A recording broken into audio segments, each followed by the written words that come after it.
Gente, estamos de volta para a segunda parte da nossa conversa com o Nicolas Gonçalves. Ele que está conversando comigo sobre relacionamentos. Eu tenho certeza que se você acompanhou a primeira parte da nossa conversa, você deve estar muito curioso, muito curiosa para saber o que vem pela frente. Então, sem mais delongas, minha gente, vamos lá, vamos retomar o papo com o Nicolas Gonçalves, segunda parte.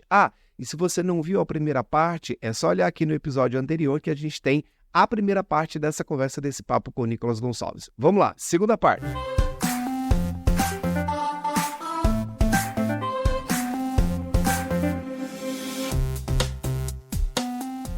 Esse é um espaço pensado para amplificar as nossas vozes, onde a liberdade de circular seja para todos, sem exceção. Para você que está circulando por aqui, pode entrar. Esse espaço também é para você. Vem comigo para mais um episódio do nosso podcast Circulando.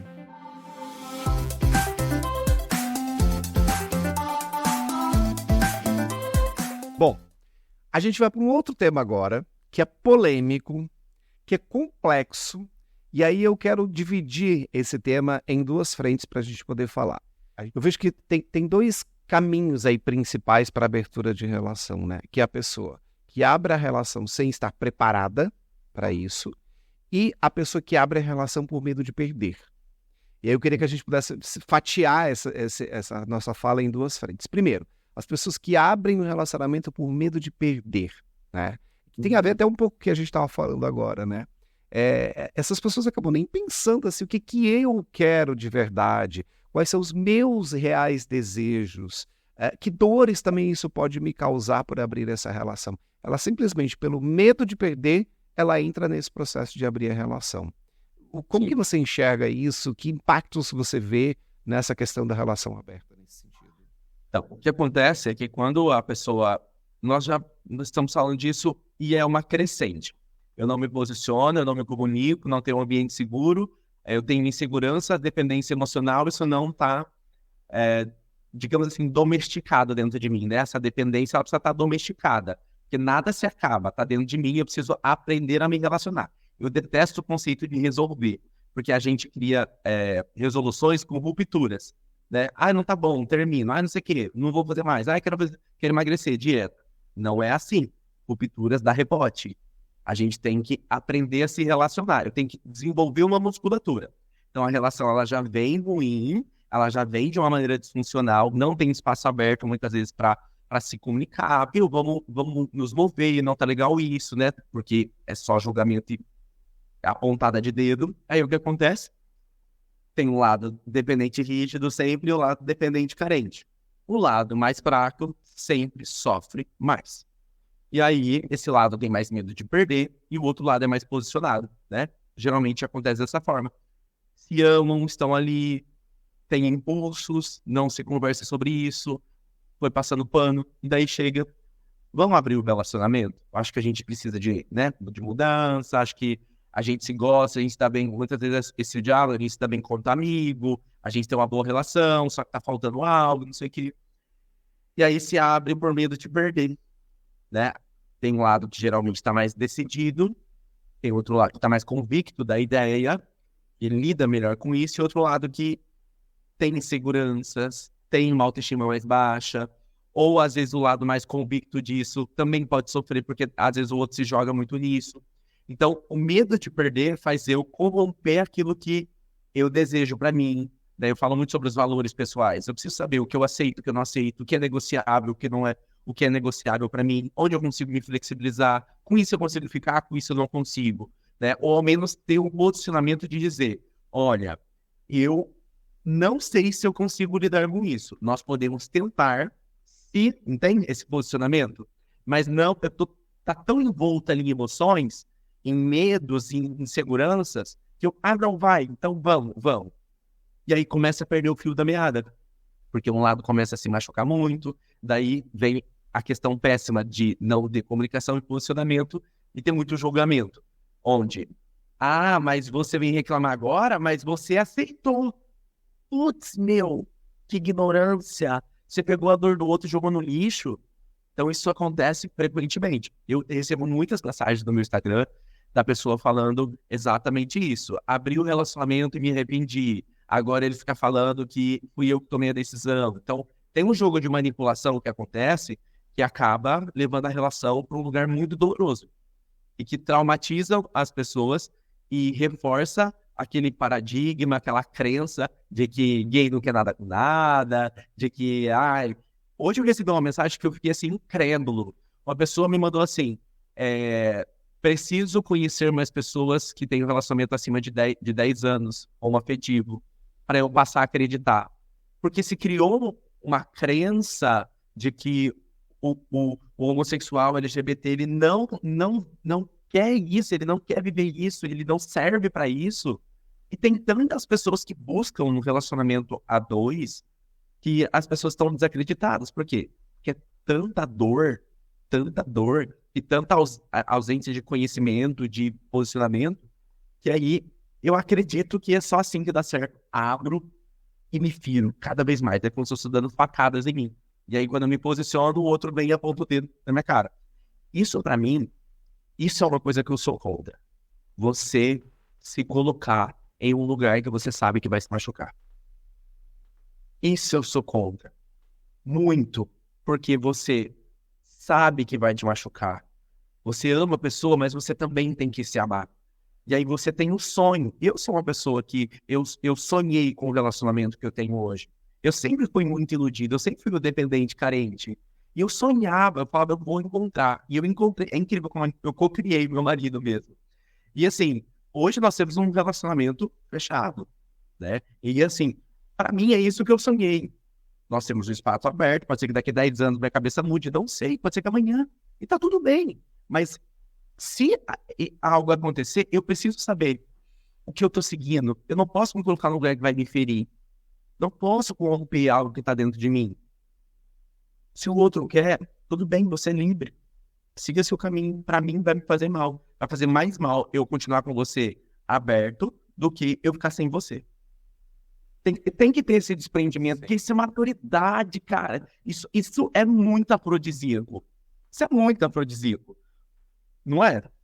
É totalmente. E tem uma questão aí no meio disso que você estava falando, assim, acho que relacionamento aberto é um tema complexo porque ele passa por vários lugares, né? Mas quando as pessoas fazem isso, né, que elas abrem a relação por esse medo de perder, de novo eu repito a minha pergunta, será que você já não perdeu? Né? E aí, o que você está perdendo mesmo? Que relação é essa que já nem existe mais? Então, esse é um primeiro ponto que eu percebo assim.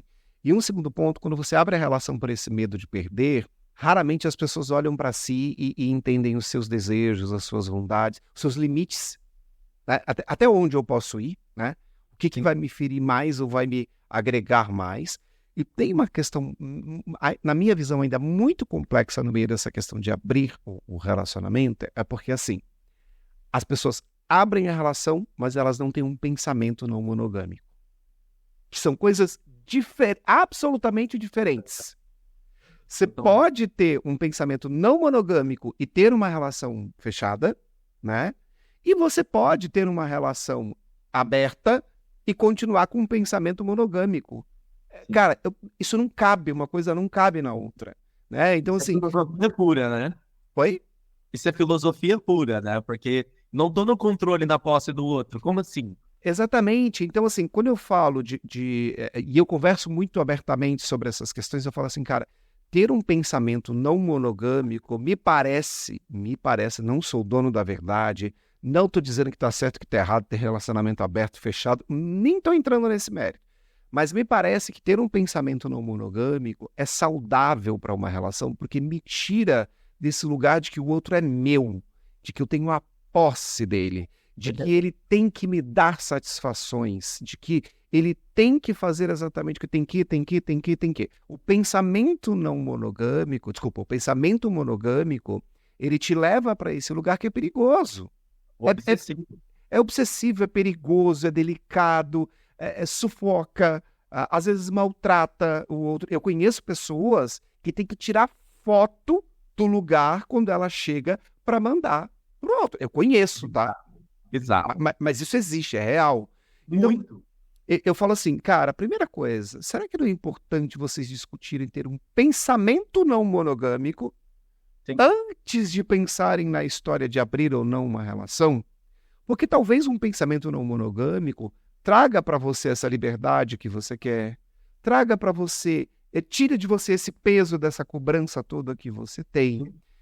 Só que aí vem uma questão na minha percepção também no meio disso, Nicolas, que é assim, as pessoas também têm muita dificuldade para falar daquilo que elas querem de verdade, porque tem gente que só está querendo transar com outra pessoa. Sim. Essa que é a verdade.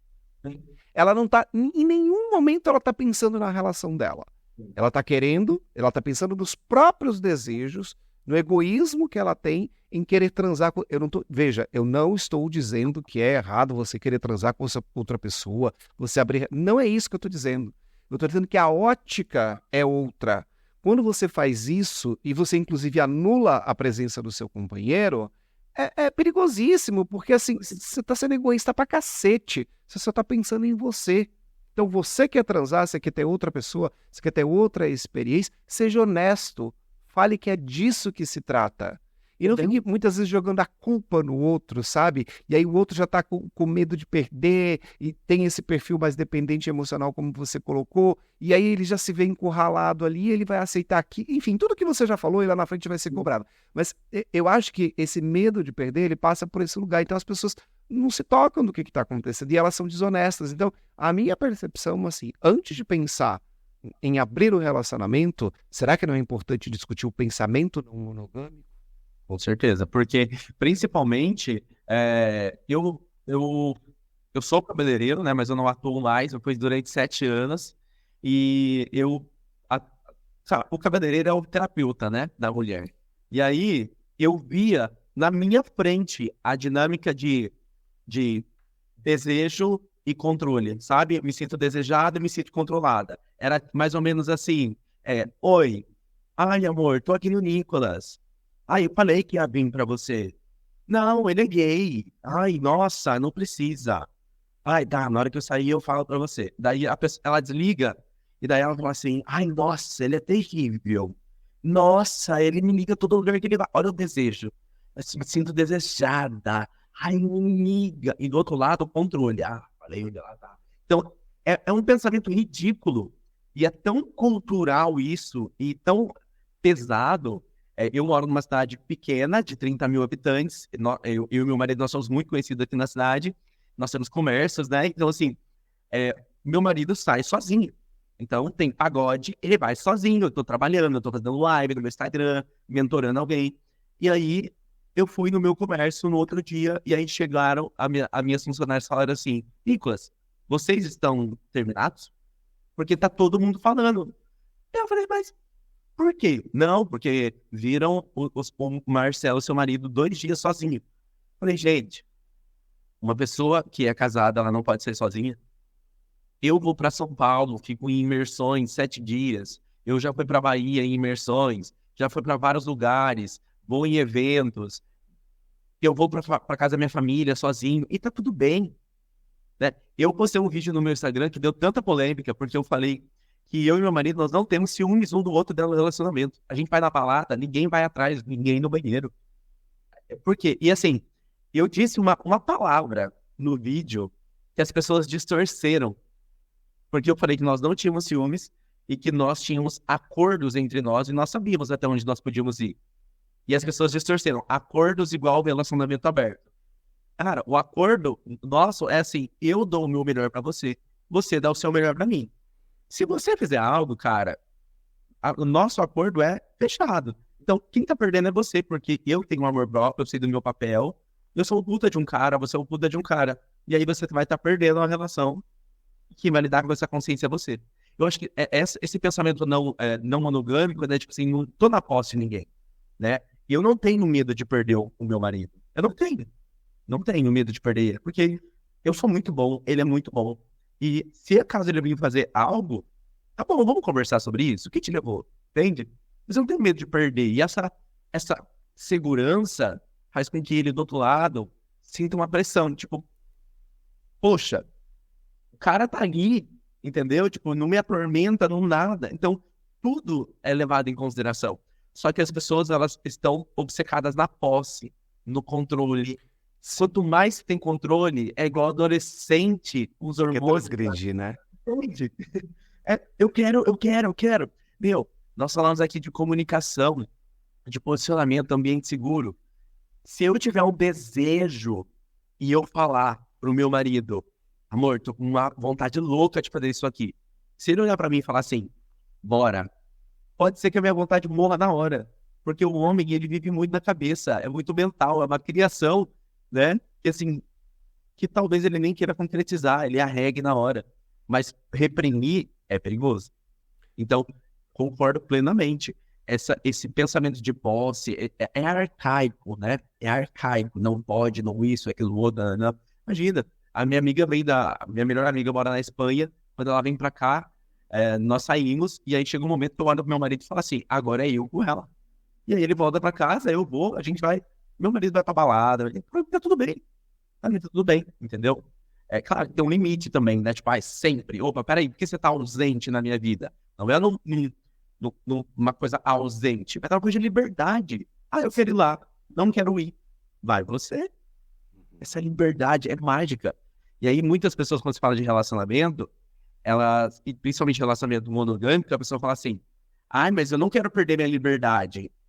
Mas peraí, qual é a sua referência de relacionamento? Porque no meu, eu tenho mais liberdade que quando eu era solteiro. Porque eu vou pra onde eu quiser, eu falo com quem eu quiser, eu comento das pessoas com meu marido. Nossa, olha que homem bonito. Nossa, olha, muda atrair. Naturalmente. E tá tudo bem. Claro, Tudo bem.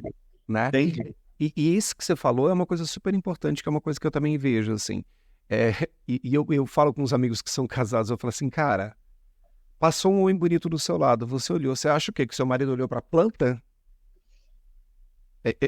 Você olhou e você achou maravilhoso. Ele não, ele vai olhar pra planta, porque imagina, ele não vai olhar pra essa pessoa. Ele tá olhando a planta, porque a planta é mais atrativa. Claro que não, para de ser imbecil. Sabe, isso é um pensamento assim tão infantil. Assim, agora, é óbvio que você não vai olhar para o cara e falar, nossa, sei lá, enfim, dependendo do acordo que você tiver, Claro. você não vai se expressar desta forma, mas você olha e fala, nossa, que bonito. Gente, tá tudo bem, vocês dois estão achando a mesma coisa. Que hipocrisia é essa, né? E eu sempre digo assim, as pessoas têm também essa coisa de abrir a relação, porque tem uma coisa assim, a gente casou, então, assim, você nunca mais vai sentir desejo por nenhum outro homem, porque você virou uma planta. Imagina. Jamais. Imagina casar. Como assim ele tem desejo por outra pessoa? Gente, pelo amor de Deus, é óbvio que você tem, que o outro tem esse desejo. A gente está vivo. E é biológico a gente sentir esse desejo. Agora, se você vai ceder a este desejo, se você vai fazer alguma coisa com isso, tem que ver primeiro qual é o acordo que você tem, que modelo de relacionamento você estabeleceu. Mas eu vejo que, de novo, né, toda essa história de abrir a relação pelo medo de perder leva as pessoas a sofrerem muito, a se machucar. Porque tem uma coisa, Nicolas, que eu acredito muito, que é o seguinte.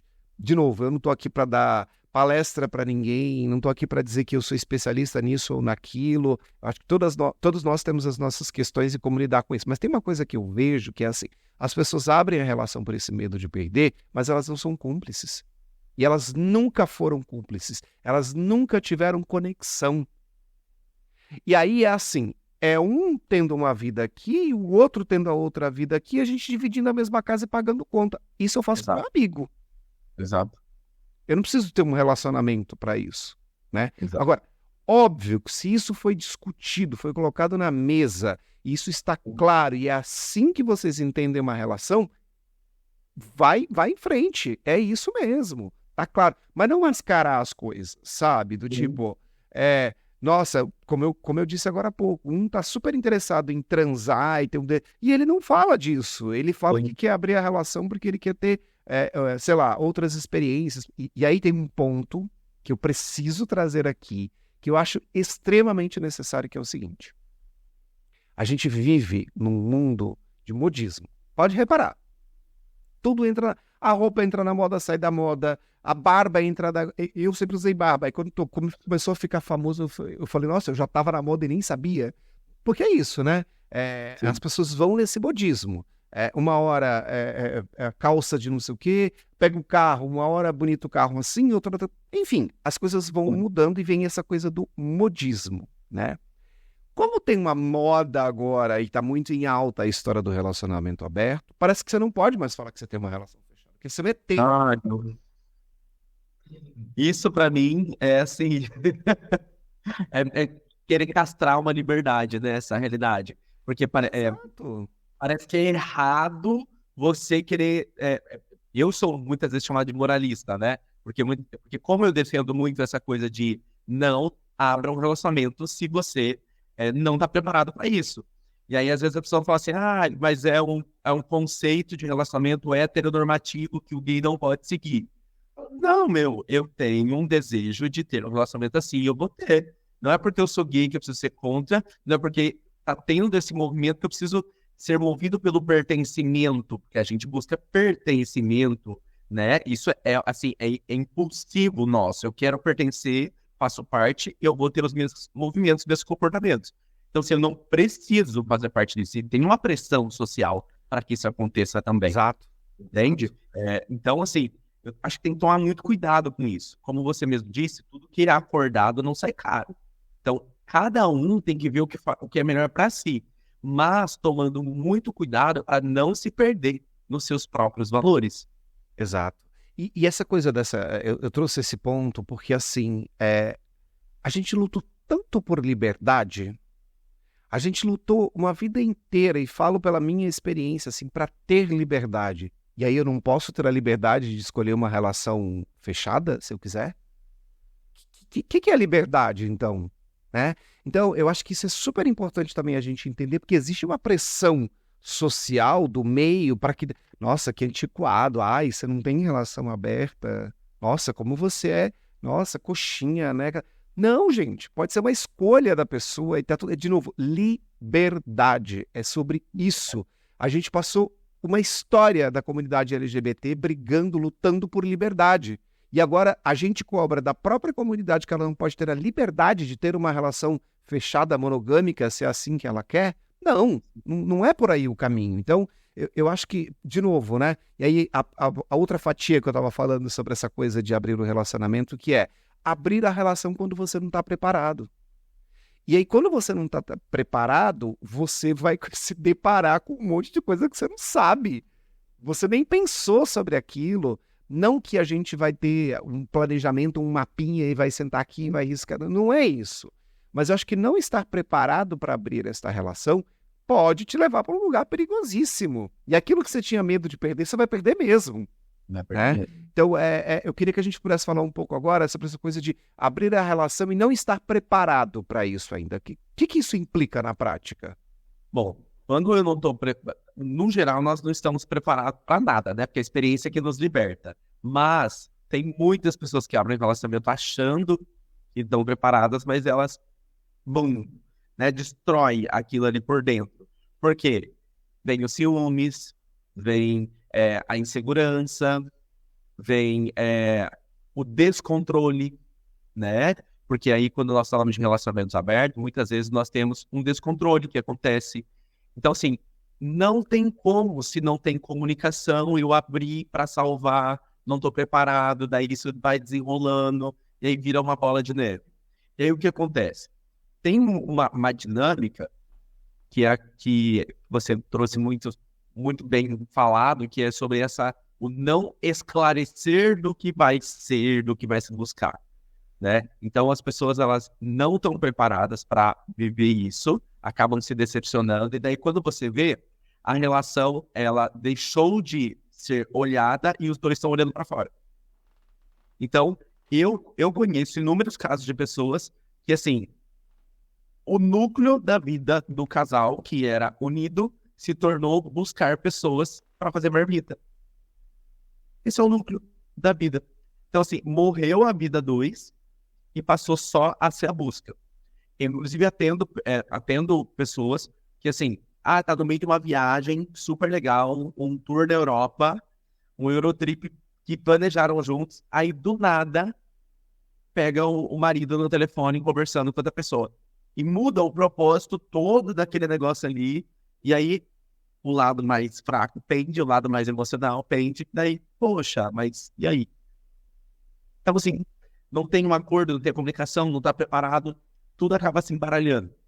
E o que eu acho muito triste é quando se torna em prol daquilo, entende? Em prol daquilo. Porque, e é delicado falar sobre isso, porque muitas vezes a relação aberta vai para um lugar onde só o viés sexual, né? Só o viés sexual, essa busca sexual, né? E todo esse paradigma e tudo mais, porque ninguém quer controlar os seus desejos, e aí acaba destruindo tudo isso. Então, não estar preparado para entrar nisso é delicado. Por outro lado, eu também conheço pessoas que estão muito bem preparadas para se relacionar com isso, chegaram em conceitos, ainda tem aquela história que a monogamia é um conceito instalado na sociedade pela doutrina religiosa, beleza. Por um lado, a gente tem que entender que o ser humano, ele é condicionado em todos os aspectos para nós vivermos em sociedade. Nós estamos indo em uma jornada de desconstrução, estamos vivendo a maior transição da história em todos os aspectos e está sendo muito dolorosa para muitas pessoas, está se renovando a cada dia. Temos conquistas grandiosas, mas nós também temos que entender que, de algum modo, o ser humano precisa ter algo a seguir. Ele precisa ter algo a seguir. Porque se nós formos para um lugar sem nada para seguir, um lugar muito liberto, imagina as atrocidades que aconteceriam, sendo que elas já acontecem, tendo vários impedimentos. Então, nós temos que tomar muito cuidado, né, com toda essa dinâmica. Repetindo, não perdendo os valores próprios, não perdendo os limites, não se ferindo, porque isso sim é prejudicial para nós, para a nossa comunidade, para a sociedade, para a vida, para o planeta como um todo. Não se perder desse núcleo. Agora, eu conheço também pessoas que vivem em relacionamentos abertos, que é uma dinâmica maravilhosa. E são felizes. Nossa, não tem cobrança, tem um diálogo, não tem peso, existe o nutrir da relação, que eu acho que isso, assim, é o que torna o relacionamento funcional. A relação é aberta, nós nos relacionamos com outras pessoas, seja sozinho ou seja junto, mas a nossa relação, nós olhamos para nós, porque o que acontece é a pessoa para de olhar para si e vira uma coisa muito carnal, que pode esconder alguns viés emocionais. Porque o sexo, os vícios, as bebidas, todos esses excessos, comida, tudo isso está relacionado, muitas vezes, a preencher uma lacuna emocional que é a sua dependência. Sim. E aí eu não consigo... O problema é, eu tenho um problema aqui na minha relação, não consigo resolver, nem dentro de mim, nem na relação, eu vou abrir, porque é uma distração. É igual, você já viu o casal que adota ou compra cachorro quando tá com problema? Cara, tipo, daí assim, observe, gente. Tem um casal na rua, e aí esse casal tá com um cachorro. E aí o casal não se comunica, eles se comunicam por meio do cachorro. Ah, Meg, fala pra mamãe, fala pro papai que você não sei o que. Ai, Meg, não sei o que. Então, assim, tem que triangular a relação para que dê certo. Tem que tomar muito cuidado com isso. Os riscos, né? Eu acho que você está falando também de riscos. E tem 2 pontos aí, Nicolas, que eu acho que são bem importantes. É assim, a primeira coisa é, quando você resolve em comum acordo abrir a sua relação, e a gente fala desse lugar de estar preparado, é no sentido talvez até de se informar, de conhecer outras relações que deram certo nesse aspecto, seja lá o que signifique dar certo, né? Mas para você ter referência, para você entender o que é possível acontecer, e estar muito consciente dos riscos também que isso pode acontecer, pode ter. Porque, né, assim, eu acho que tem vários tipos de risco, e eu não quero ficar aqui entrando em mínimos detalhes, mas tem uma questão sanitária, tem uma questão de saúde. Você precisa conversar sobre isso. Vamos à PrEP, os dois vão estar preparados para isso e vão assumir que, apesar de todos os cuidados, isso pode ser um risco e vamos encarar. Vamos tomar a PrEP, para quem não sabe, aqui a profilaxia pré-exposição, né? Para quem nunca ouviu falar. Inclusive, sugiro que você se informe. Tem um episódio aqui no podcast, inclusive, que eu gravei com um médico maravilhoso sobre isso, que é Dr. Vinícius Lacerda. Quem puder já ouve aqui. Mas o ponto é, tem esse risco, que é sanitário, né? E se alguém não tá, de tipo, o acordo não foi claro, mas eu achei que você ia usar, mas sério que você não usava camisinha? Então, assim, sabe, tem uma questão aí sanitária para você pensar sobre isso. Tem um risco também que é inerente, que é de alguém se apaixonar. Exato. Olha só, né? A gente queria salvar a nossa relação e, no fim das contas, alguém foi lá e se apaixonou. E aí, e assim, acho que tem um terceiro risco ainda em cima disso que eu queria colocar, que é assim, quando ainda se apaixona de verdade, essa relação aconteceu, era um risco, estava mapeado, aconteceu, vamos lidar com isso. Mas quando a pessoa está se iludindo, que é aquela história do tipo, vamos lá, vocês são, Márcio, né? Vocês são casados. Marcelo, perdão. Cara, tem boleto, tem toalha na cama, tem música alta, tem discussão, tem desacordo, tem rotina. Quando eu pego alguém que só vai ter a parte boa, né? Que só vai ter ali normalmente a parte do sexo, que vai estar naquele ambiente normalmente fora de casa, que não vai ter cachorro latindo, que pode ser um motel, que pode ser não sei aonde, no fim de semana maravilhoso. É óbvio que isso é encantador. É óbvio que isso é encantador. Agora, quando você confunde isso com uma paixão, com um amor, sem ter a consciência de que no dia que aquilo se tornar uma relação de verdade, os outros problemas vão voltar. O que você tem hoje com o seu companheiro, amigo, dos boletos, da toalha molhada, da discussão, do desgaste da relação, vai acontecer com ele também. Então, assim, acho que esses riscos, eles precisam ser conversados e ser colocados na mesa. Estamos cientes de que tudo isso pode acontecer e também, né, aquela história que a gente, como você falou, foi uma crescente, né? Se tem diálogo, se tem essa liberdade, então assim, putz, eu me interessei por fulano. Vamos discutir, será que isso é o interesse mesmo? Será que você não está se iludindo? Será que não é algo que está faltando aqui para a gente, que você está buscando lá e, na verdade, você nem está encontrando, isso é só uma projeção? Essa é uma outra questão que eu acho. E tem um ponto que, assim, eu gosto muito da etimologia. Eu acho que, nossa, parece que é um filósofo falando agora, mas é porque a etimologia, ela diz muito, sabe? Quando você fala relacionamento aberto, você está partindo do princípio que existe uma relação. E se não existe um relacionamento, se cada um está fazendo o que quer, não existe relacionamento aberto. Existem duas pessoas fazendo aquilo que querem da vida delas e uma hora isso pode dar um problema. Então não tem a perspectiva do nós, é o que você falava agora há pouco. Tem o que eu quero e o que o outro quer. O nós se perdeu, não tem a relação, né? Então eu acho que esses pontos, na minha percepção, eles são muito importantes de você pensar antes de abrir a sua relação. E, de novo, conheço pessoas que têm relacionamento aberto, que são felizes, que têm... Eu não sei se feliz, porque às vezes essa palavra feliz parece que é um lugar mágico, mas assim, é uma relação saudável, você vê que as pessoas estão bem, que elas têm isso há anos, não é uma discussão, só que assim, elas têm tanta cumplicidade, elas estão tão conectadas uma à outra, que não é um terceiro que vai fazer essa coisa se abalar. Então, eu aqui não estou fazendo juízo de valor se é certo ou errado abrir relação, se eu concordo, se eu não concordo, amanhã eu posso querer, depois eu posso não querer mais, e é isso a vida que segue. Eu não estou fazendo juízo de valor, o que eu estou colocando aqui é, a gente precisa ter clareza. De novo, se você tem dor de cabeça e não sabe que a dor de cabeça você vai tomar anti-inflamatório, não, amigo, não vai. Então, assim, se você vai abrir sua relação e vocês não discutiram, por exemplo, a questão sanitária, amanhã acontece um problema, não adianta discutir de quem é a culpa. O problema já existe, já está instaurado, né? A mesma coisa quando eu digo dessa questão de você... mas o nosso acordo não era que você se apaixonasse. Amigo, não tem acordo para isso. Não. Não tem. É sentimento, rolou, quando ele é real, né? Tem a história da fantasia, que eu falei agora há pouco, também pode acontecer. Então, na minha percepção, olhando para relacionamento aberto, eu vejo que é importante estar preparado. Para mim, passa por isso, sabe? De olhar para tudo isso e olhar de frente e falar, e se acontecer? Sim. A palavra é maturidade. Se eu tenho medo de perder, eu vou abrir relação? Ou até mesmo vou conseguir me relacionar de um lugar saudável? Não. Se eu tenho insegurança, eu vou abrir a relação ou conseguir me relacionar de um lugar saudável? Se ela for desequilibrada, não. Se eu estou com a autoestima baixa, vou conseguir? Devo? Não. Então tem vários poréns aí que precisam ser olhados, mas a palavra é maturidade. Se eu não estou bem me relacionando nem comigo mesmo, como eu vou conseguir me relacionar com o outro? E como eu vou conseguir me relacionar com outras possibilidades que são infinitas? E aí a gente vem para a vida adulta.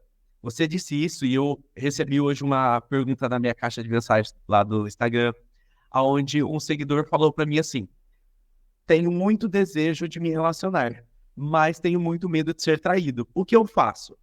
Daí eu falei para ele: pede para o Papai Noel trazer a solução para você, porque você está pedindo para ser frustrado, né? Porque eu tenho um desejo, mas eu tenho medo.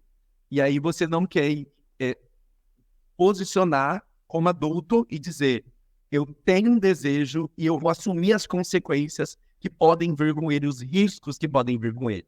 Então, eu estou no relacionamento, eu tenho a possibilidade de acontecer uma traição, de ser traído.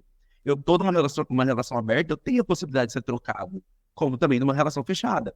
Então, é entender essa maturidade. Só que enquanto eu tenho um emocional muito abalado, muito que leva para o pessoal também, né, que tem muito isso, né, que é onde vem a reatividade, onde a pessoa acha que o problema tudo é ela, né? Então, amor, me apaixonei por outra pessoa.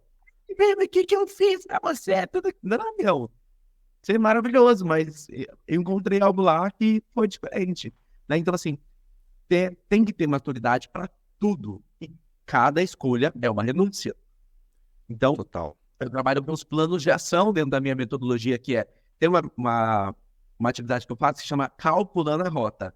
Que ali eu vou identificar o tipo de amor que eu aprendi, o que me move, o que me paralisa, o que me potencializa, o que me fragiliza, qual é a minha casa emocional, como eu vejo o mundo, quais são os riscos, onde dói. E a pessoa tem que saber onde doeu, para que ela se coloque no campo de batalha.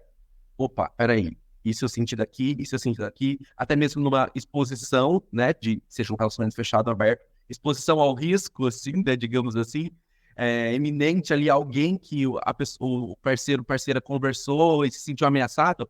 Por que eu me senti ameaçado? Qual que é o meu medo? Qual que é a minha insegurança? Sabe? A pessoa tem que ter esse lugar de senso, porque uma coisa é a mente, outra coisa é eu observando a mente, o jogo dela dentro de mim, né? Então, precisa desenvolver essa maturidade. Então, como você trouxe aqui, eu também não levanto nenhuma bandeira de contra ou a favor. Eu sou a favor de sermos pessoas maduras, desenvolvidas, posicionadas para definirmos, termos a capacidade de definir junto ao nosso parceiro, junto à pessoa que eu estou me relacionando, o que é bom para nós, dentro do nosso parâmetro, dentro de uma realidade e não dentro de uma ilusão. Quando eu tenho essa capacidade, eu consigo levar qualquer relação. E não importa o que o externo diz. Porque se tem uma coisa que deve acontecer dentro de um relacionamento, é a blindagem da relação. A blindagem é necessária. Só que você só consegue blindar seu relacionamento quando você se ama, quando você é seguro de si, quando você não coloca o outro num lugar maior do que você. Você é de igual para igual dentro da relação, quando você consegue se posicionar. E você só consegue fazer isso quando você se desenvolve. Porque já falaram 1000 coisas sobre mim, sobre meu marido. Várias coisas acontecem, né? As pessoas falam. E falam bem pouco perto do que falam de outras relações, porque a gente é muito blindado, posicionado.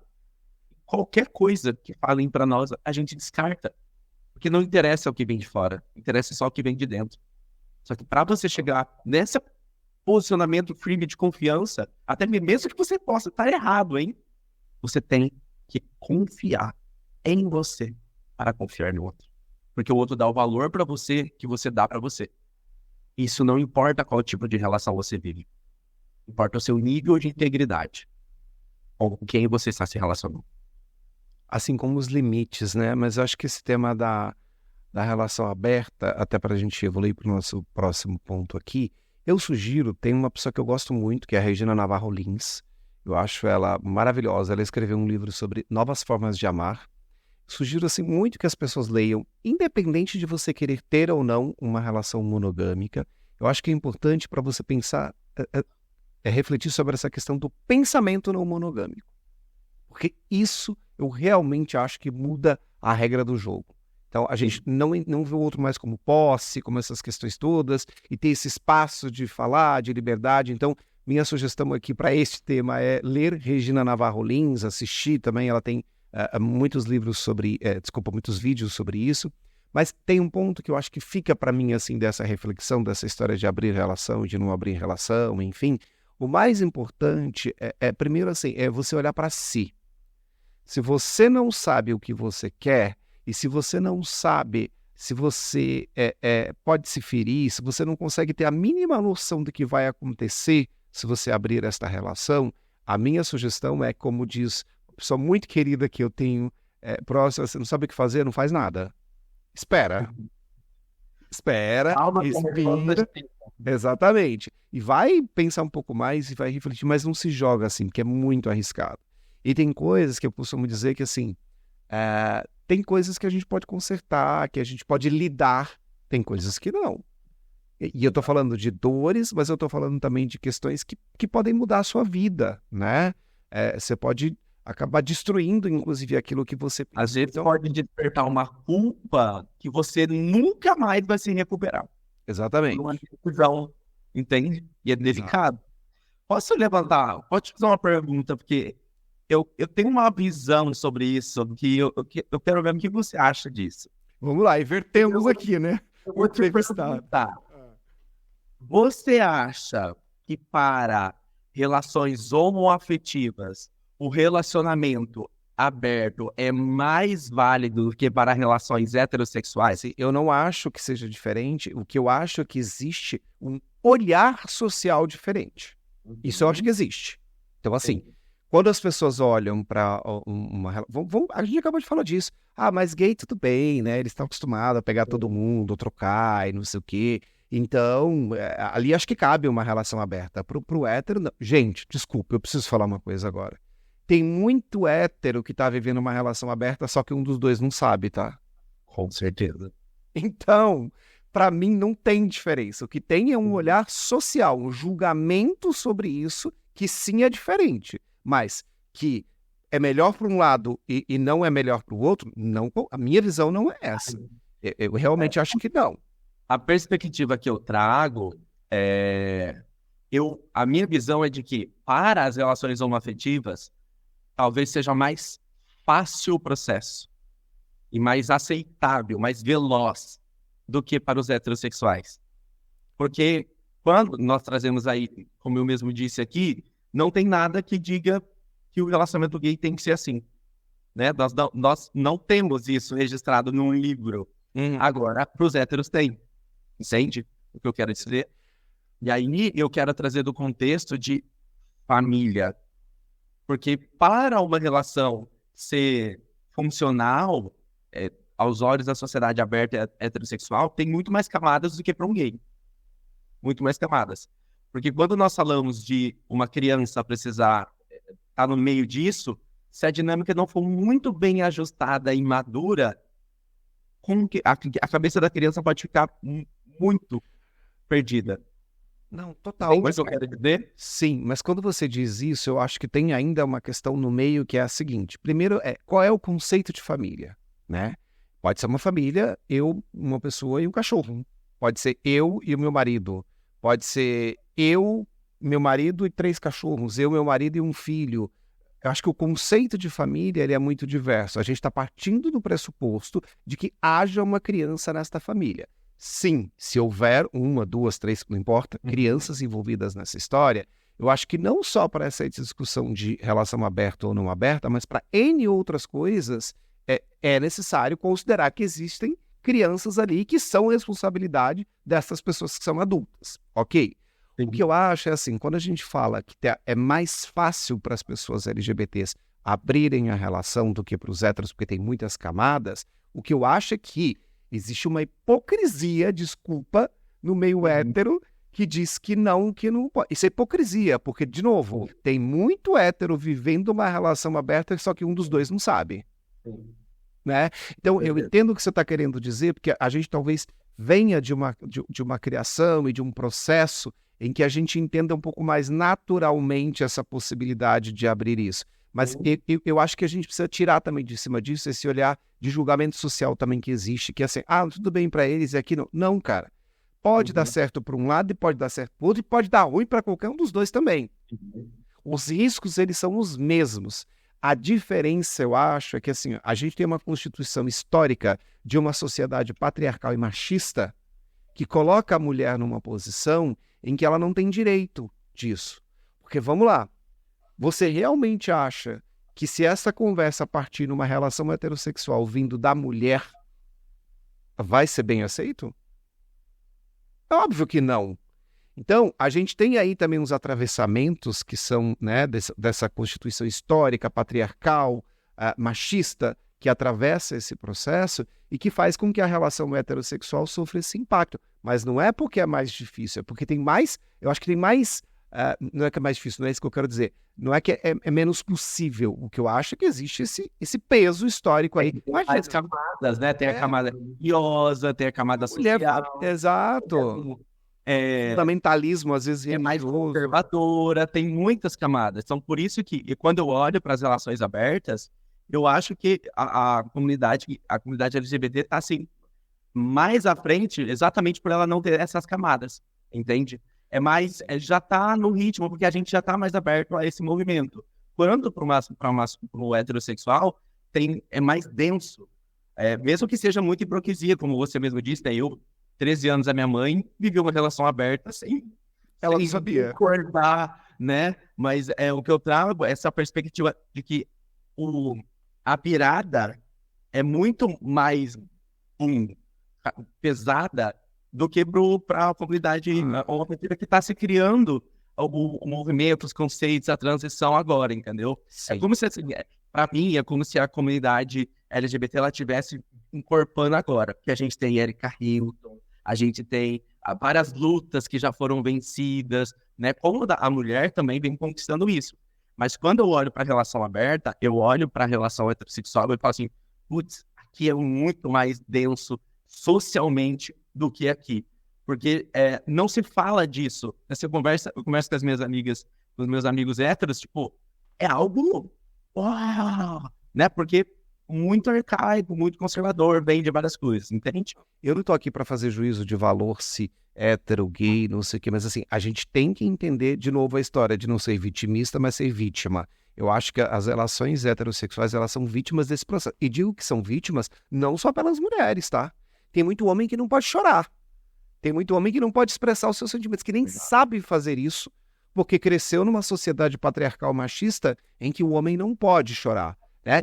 E assim, cara, tem tanta coisa em torno disso que daria um outro podcast, porque se você olhar, por exemplo, olha Boys Don't Cry, cara, tem música. A gente cresceu ouvindo isso, Boys Don't... Enfim, nem vou me atrever a cantar, mas Boys Don't Cry. Tem filme Boys Don't Cry. Né? Cara, então, como é gostoso a gente poder embarcar nisso e entender que, tipo, quantas camadas tem sobre cada sociedade, tipo, e como a gente está numa fase de fato de transição mesmo, e que a gente precisa muito de conhecimento para que a gente consiga administrar dentro de nós e criar uma opinião própria.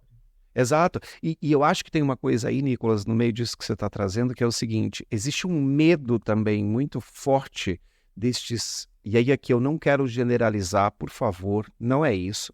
Mas eu estou falando destes homens agora especificamente. Tem um medo muito grande de perder esse controle. Porque, historicamente, eles é que ditaram as regras. A mulher sempre teve que ser submissa. E se eu deixo a minha mulher sair com... Eu deixo, né? Porque olha o modelo mental que eu deixo, né? Como se ela fosse minha propriedade. A gente acaba se pegando nesse lugar. Mas como é que eu vou olhar para minha mulher e falar que ela pode... Não, porque se a relação aberta é isso, né? Se ela pode, eu também posso, e vamos fazer junto ou não vamos, mas é para os dois lados, tem que valer. Esse medo que esses homens têm de perder esse controle dessa história faz com que eles se tornem cada vez mais rígidos e esse processo fique cada vez mais pesado, né? E aí quando você faz essas provocações, e é interessante isso, porque aí você começa a puxar as camadas que a gente tem, inclusive, que atravessam as pessoas heterossexuais e que elas nem se dão conta.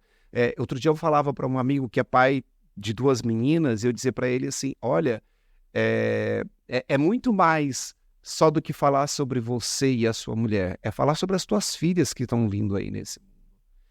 Como é que elas vão encarar esses fatos que você está trazendo, como é que elas vão enxergar isso. Então, e outra coisa, tem muita coisa que você faz que vai recair sobre você mesmo. Né? Pensa só, a gente não pode abrir aqui um outro podcast, mas pensa numa coisa. O que acontece com uma mulher que chega... Eu não vou nem jogar muito, mas quando ela tiver com 35 anos de idade, ela não casou. Me responde, o que acontece? Ela fica pra tia, né? Ela acabou. Cobrança social e como que não sei o quê, porque não sei o quê, não sei o que. Alguém fala isso pro homem? Claro que não. Então, assim, os próprios heterossexuais se tornam vítimas daquilo que eles mesmos construíram para esse mecanismo. E quando eu digo eles, eu estou falando como comunidade heterossexual, e não exatamente as mulheres, né? Então, eu acho que tem muitas questões aí que recaem sobre as pessoas héteros que elas não se dão conta. Então, tem todas essas camadas que você falou. De fato, nesse aspecto, existe essa diferença, sim, mas é importante também puxar esses negócios do porquê que é diferente, né? E sempre olhar para isso é diferente, não porque a gente é promíscuo, porque a gente é isso ou porque a gente é aquilo. Vamos olhar para os dois lados, né? E vamos entender o que está aqui do outro lado também, porque, na boa, assim, se é para viver uma relação aberta que só um dos dois sabe, me desculpa, não vem pousar de moralista para cima de mim. E aí, para mim, quando você fala isso, me vem algo que eu sempre falo. Eu tenho muito orgulho de ser gay. Porque tem tanta coisa que não cai em mim.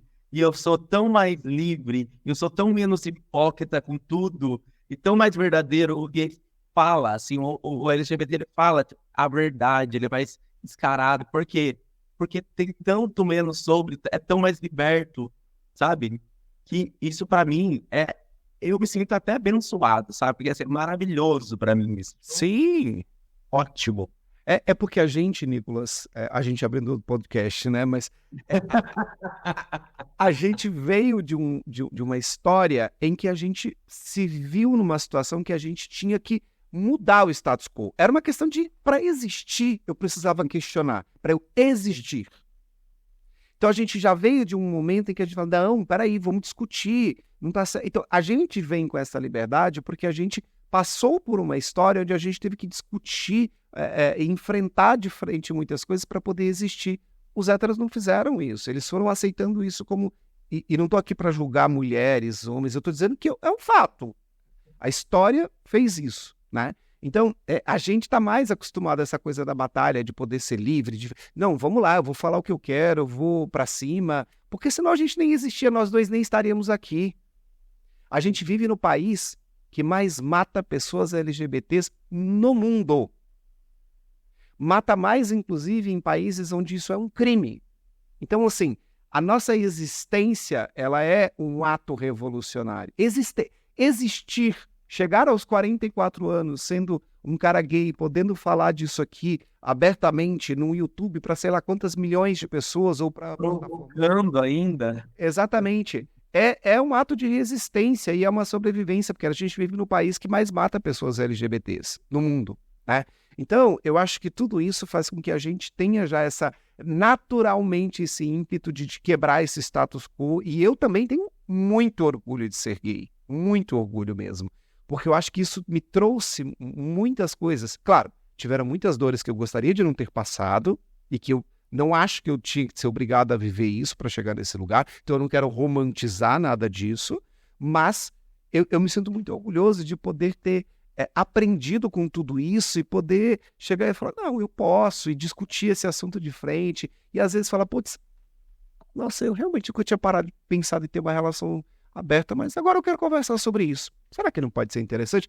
Sabe? Então, assim, ter essa liberdade, eu acho que isso realmente dá muito orgulho. Mas a gente vai abrir outro podcast aqui. Minha próxima pergunta para você é... Existem muitas disputas nas relações. E eu vejo isso, assim, muitas vezes. Eu já vi coisas tão ridículas, por exemplo, de um casal entrar numa disputa de quem cozinha melhor. Sabe? Tipo, eu estar no jantar e eu ficar assim meio constrangido porque um estava querendo provar que ele cozinhava melhor do que o outro. Assim, da onde vem essa história de disputar nas relações? E o que leva as pessoas a isso, pelo amor de Deus? Bom, quando nós falamos de relações com pessoas do mesmo sexo, você pode ver como as mulheres competem, né? As mulheres competem, os homens competem. Então, quando nós falamos de relações homoafetivas, nós já temos esse viés biológico, né? Biologicamente, né, você vê dois amigos, a todo momento eles ficam se debatendo, né? Ali um com o outro. Não há uma troca de polaridade. E que tem ali, né, entre sexos opostos. Então, o que acontece?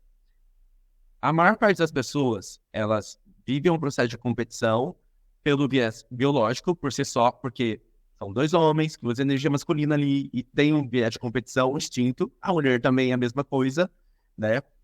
Bate ali no ego ali dentro. E também a gente tem a questão de que a relação está desregulada, e com essa relação desregulada, nós paramos de nos relacionar e começamos a nos confrontar.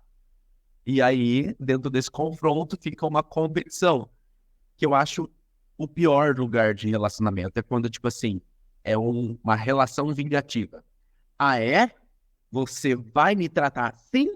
Então agora você vai ver. Ai, quando a pessoa fala isso, eu falo, putz, a pessoa tá agindo de uma maneira que te fere, e aí você vai agir pior, multiplicando mais ainda isso.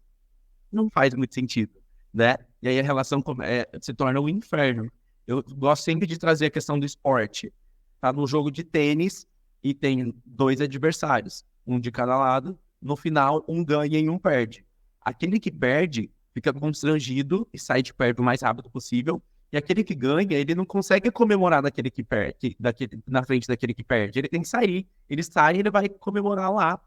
Você vê, não comemora, porque é incômodo você ficar comemorando ou você sentir que perdeu na frente do outro.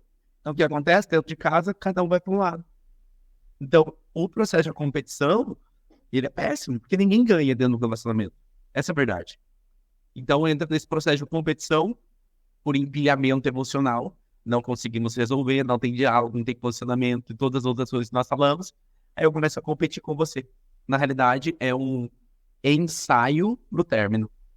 Isso é verdade. Mas tem um processo de autoafirmação aí também, do tipo, eu sou bom, eu posso, e querer provar isso a todo preço e confundir as estações, digamos assim?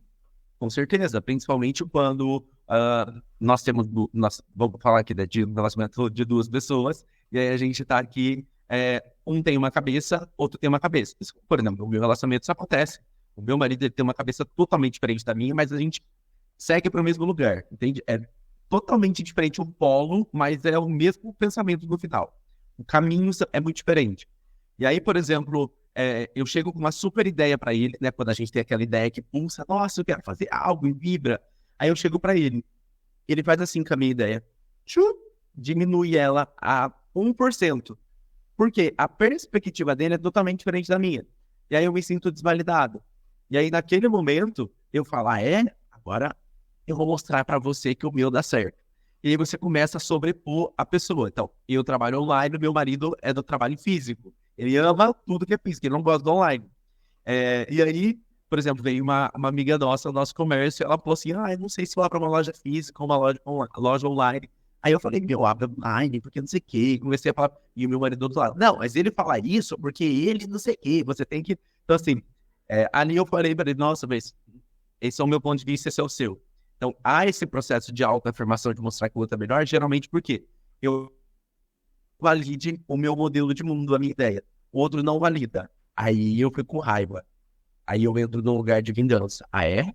Agora você vai ver. E aí eu começo a me autoafirmar só pra esfregar na cara do outro, que aquilo acontece. Só que isso afasta muito, cara. E é um negócio de validação. Às vezes eu fico refletindo sobre isso, assim, e eu me pergunto, e eu tô falando partindo de mim, tá? Assumindo as minhas questões aqui. Às vezes eu me pergunto assim, por que eu preciso mesmo da validação do outro?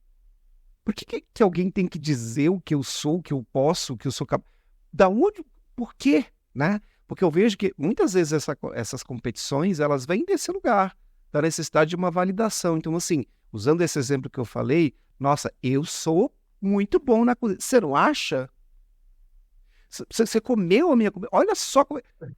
Porque se eu sei que eu sou bom, ou que eu gosto de cozinhar, nesse meu exemplo, isso não deveria bastar? Para que essa busca de validação do outro, né? Ou do companheiro, ou do amigo que está ali, etc. Porque parece que ser validado é uma necessidade. E aí eu vejo isso como uma questão muito histórica. De novo, a gente volta lá naquele processinho que a gente falava. Cara, ninguém dizia que eu podia existir na minha época. Existir para mim era uma luta. de existir como eu sou, não como os outros gostariam que eu fosse. Isso sempre foi uma luta. Então, para poder existir, eu precisava muito da validação das pessoas. Tem uma coisa né, que a ciência já estuda isso, que acontece com as pessoas da comunidade LGBTQIAPN+, que é a síndrome da insuficiência. Eu cresço achando que eu sou insuficiente. Porque não é incomum você ouvir as pessoas da comunidade falarem: eu sou gay, mas eu sou um bom aluno. Eu sou gay, mas eu sou um ótimo marido. Eu sou gay, mas... E aí fica nessa busca eterna de que validação de alguma coisa. Então, me parece que vem muito desse lugar, né? Da gente ter compensar, né? Compensar. Eu sou gay, mas eu não sou afeminado. Eu sou gay, mas, né? Até como se ser afeminado, que já é uma outra história, né? Por que ser afeminado é um problema? Porque se aproxima do feminino e feminino é menos? Olha o machismo aí, minha gente, né? Então, eu acho que tem uma questão aí também nessa coisa da disputa nas relações, porque vem desse lugar da necessidade da validação. Essa necessidade de validação muitas vezes vem disso, porque lá atrás eu não podia ser quem eu era, então eu precisava que as pessoas me validassem, que elas me enxergassem, e por muitas vezes eu não me achava suficiente. Eu cresço achando que eu não sou suficiente. Eu acho que tudo que eu faço é pouco, então eu preciso que alguém me diga: cara, a sua comida é excelente. Nicolas, você é um mentor muito bom. Porque eu preciso dessa validação, porque eu sempre me acho insuficiente. Porque historicamente eu vim com isso, é uma síndrome que a gente carrega. Então, são os atravessamentos da história, né, dos relacionamentos que são, de maneira geral, parecidos, mas que têm os recortes da comunidade LGBT. E esse é um deles, ao meu ver. O que acontece, se fala-se muito sobre processo de mudança e de transformação. E muitas vezes parece que eu tenho que me tornar. E eu sempre gosto de trazer que você não precisa se tornar nada. Você já é. O que acontece é que você nasceu perfeito e foram tendo ruídos nessa jornada da sua vida, elementos que foram sendo implementados que foram te tornando imperfeito. Essa é a realidade. E aí, o processo de transformação é sobre me tornar alguém. Não, é sobre você lutar a sua essência. Porque na sua essência, meu querido, você fazia o que você queria, você amava, você acreditava, você não tinha medo, você ia lá, entendeu? Eu gosto muito assim, a natureza é perfeita, eu faço parte da natureza, tem nada de errado em mim. Foram instaladas coisas que me tornaram uma pessoa disfuncional, essa é a verdade. Então, o nosso processo é de desconstrução. Então, eu estou desconstruindo muros, camadas, limitações que foram construídas dentro de mim e que me tornaram um ser limitado. Então, nós temos tanta necessidade de validação porque o nosso maior desejo é ser amado, ser visto, ser reconhecido. Então, eu busco validação do outro e isso em desequilíbrio é o maior causador de limitação e paralisação na vida. Eu busco a validação do outro porque se eu fizer e o outro não amar, eu vou me sentir mal. Então, eu vou lá, levo para o outro, e ao mínimo sinal dele não me validar, eu recuo. Porque eu prefiro recuar do que perder o amor daquela pessoa. Que já é um processo de dependência emocional onde eu não me priorizo. Então, quando eu faço essa desconstrução e entendo de onde vem isso, que a gente vai ver que veio lá da nossa infância, lá do pai e mãe, dessa busca, principalmente o dependente carente faz muito isso, aí eu começo a desconstruir e ver que, na realidade, quanto mais eu fizer aquilo que me vem para eu fazer, quanto mais autêntico eu for, quanto mais posicionado, quanto mais eu acreditar naquilo que está dentro de mim, só em mim existe, não há como existir no outro algo igual, somente quando eu for esse ser é que o outro vai me valorizar. Isso é muito forte. Porque eu vou existir ali, né? Entende? Porque isso faz eu existir. Eu acordo de manhã, coloco música, geralmente meus stories é cantando, porque eu amo fazer isso. O meu marido olha e fala: meu Deus, vou no carro, na academia cantando. Aquilo faz sentido para mim. Se eu parar de fazer aquilo, eu deixo de existir. Claro. Entende? Então, isso diz respeito à necessidade de validação, é medo do outro não me amar. Só que é a maior incongruência do ser humano. Porque quanto mais eu for autêntico, quanto mais eu for eu, mais o outro tende a me amar. Porque ninguém ama alguém que é capacho. Ninguém ama. Exato, concordo. E você sabe que tem uma coisa aí, desculpa até pontuar para a gente ir para o nosso último tema, que senão a gente fica aqui 5 horas, mas tem uma coisa que, assim, o egoísmo, ele é tão forte, e eu ouvi isso outro dia, assim, eu não sei se é só o egoísmo, também acho que vem outras camadas no meio disso, assim, né, mas essa coisa de não se amar também faz você olhar o outro pelas suas lentes, né? Então, a pessoa olha e vira e fala assim, tá postando indireta no Instagram, né? Ah, tá. Meu amigo, você realmente acha que você é tudo isso? Você realmente acha que eu tô parando o meu tempo para fazer por causa de você, né? E eu tô falando eu no sentido geral da coisa, né? Então o outro, ele é tão egoísta, ele é tão narcisista, ele acha que tudo é tão sobre ele, que ele não consegue pensar que não é sobre ele, que o outro só tá fazendo aquilo que ele quer, porque, enfim, não sei. Agora, tem uma outra questão que é assim, também olho pelas minhas lentes. Talvez eu esteja achando que o cara tá fazendo isso, porque era isso que eu faria se estivesse nesse lugar. Perfeito. Né? Então, eu acho que tem umas camadas em torno dessas questões que, sim, você precisa sempre avaliar o todo, né? Eu sempre falo isso. Outro dia tinha um amigo falando disso assim, você acredita que ele foi tão assim, que ficou me acusando, porque... E de novo, né? Era sempre uma história assim do tipo, o outro, que foi o que você falou logo no começo. Ele. Eu falei, mas e você? Você realmente estava fazendo isso? Esses posts eram para provocar? Porque acho que tinha uma história de post, tinha uma história de mensagem, eu não sei bem o que era, mas tinha uma coisa, sei que tinha uma coisa de rede social. E aí eu falei assim, mas e você? Você está fazendo isso porque você gosta? Realmente é você fazendo isso? Ou você realmente estava fazendo para provocar? Porque às vezes você precisa admitir, sim, eu estava fazendo isso, né? E vamos encarar os fatos. Mas a grande provocação era, cara, será que não é sobre o outro, então, do tipo, ele não está sendo egoísta e narcisista ao ponto de achar que tudo é sobre ele? E talvez ele... E eu sempre digo isso, assim, cara, tem um negócio que eu não quero entrar aqui, que é sobre traição, que é outro... Eu ia falar isso agora. A pessoa só cogita a traição porque ela já fez. E ela fala, se eu tivesse nessa situação, era isso que eu faria. Entende? Então A pessoa fala assim, porque ele foi lá na academia sozinho e aquele horário tinha pessoas no banheiro. Ah, você já fez algo no banheiro? Porque se você estivesse lá, você estaria se tendenciando a isso? Ah, então eu tenho medo porque eu sou capaz. Porque é a mesma coisa. Indo para o heterossexual aqui, quando uma mulher pega e fala assim, ou até mesmo um homem fala assim para a pessoa assim, né? Ah, mas fez um filho por dinheiro. Por que você faria? Porque você só cogita que fez isso porque você faria.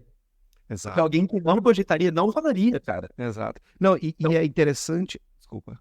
Mas a pessoa tá se delatando. Total. E é tão importante você prestar atenção nisso, que era isso que eu ia complementar, que é o seguinte, tem gente que, assim, é uma delação tão descarada que a pessoa consegue dar detalhes, que ela constrói uma história com detalhes, tem um roteiro.